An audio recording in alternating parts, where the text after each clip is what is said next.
तो जैसा कि हमारे पास दी बॉयज का सीजन 3 एंड हो चुका है और उसका मैं फर्स्ट इंप्रेशन आपके साथ शेयर करना चाहूंगा।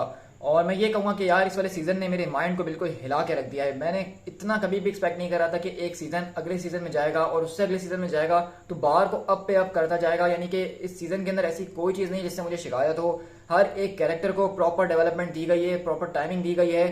खासकर अगर होमलैंडर और बुचर के कैरेक्टर की बात करें जो कि सीरीज की जान है, तो उन्होंने इसके अंदर भी ऐसी परफॉर्मेंस, ऐसे ज़बरदस्त तरीके की चीज़ें करी हैं कि मैं उनका और ज़्यादा पहले से बड़ा फ़ैन हो चुका हूँ। और सच कहूँ तो ये सीज़न मुझे बहुत ही ज़्यादा मज़े का लगा। खासकर इसका जो एपिसोड 6 था हीरो गैज़म वाला, वो मेरा फेवरेट एपिसोड है। और मैं कहूँगा कि अगर वही फिनाले होता तो बहुत ज़्यादा अच्छा होता। लेकिन इसका जो फिनाले था, मैं कहूँगा कि उसके अंदर बहुत ही इंपॉर्टेंट चीज़ों को सेट किया गया है आगे के सीजन के लिए, जो कि बहुत ही ज़्यादा इंपॉर्टेंट होने वाली है और ये पूरे के पूरे दी बॉयज़ को एक अलग ही लेवल पे ले जाने वाली हैं। तो अब इसके सीजन 4 के लिए मैं पहले से भी कहीं ज़्यादा एक्साइटेड हो चुका हूँ। और अगर आपने अभी तक सीजन 3 नहीं देखा है तो मैं आपको हाईली रिकमेंड करूंगा कि आप एक बहुत ही ज़बरदस्त चीज़ को मिस कर रहे हैं। और मेरे कंप्लीट रिव्यू को देखने के लिए मेरे